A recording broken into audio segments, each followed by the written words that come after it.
গত শনিবার নন্দীগ্রামের হরিপুর গ্রাম পঞ্চায়েত এলাকায় একটি জলাশয়ে অজ্ঞাত পরিচয় এক মহিলার মৃতদেহ উদ্ধার করে নন্দীগ্রাম থানার পুলিশ।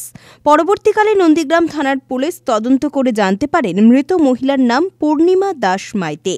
মহিলার স্বামীর বাড়ি নন্দীগ্রামের হরিপুর গ্রাম পঞ্চায়েত এলাকার শ্রীগৌরীতে এবং বাপের বাড়ি নন্দীগ্রাম ২ নম্বর ব্লকের ঘোলপুকুরিয়া গ্রামে। মৃতদেহ শনাক্তের জন্য মহিলার বাপের বাড়ির লোকজনদের খবর দেওয়া হয়।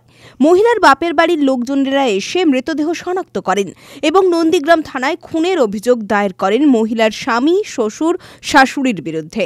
মহিলার বাপের বাড়ির করা অভিযোগের ভিত্তিতে নন্দীগ্রাম থানার পুলিশ মৃত মহিলার স্বামী জয়ন্ত দাসকে তমলুকের নিমতৌড়ি এলাকা থেকে গ্রেপ্তার করে। অভিযুক্তকে হলদিয়া আদালতে পেশ করে নন্দীগ্রাম থানার পুলিশ।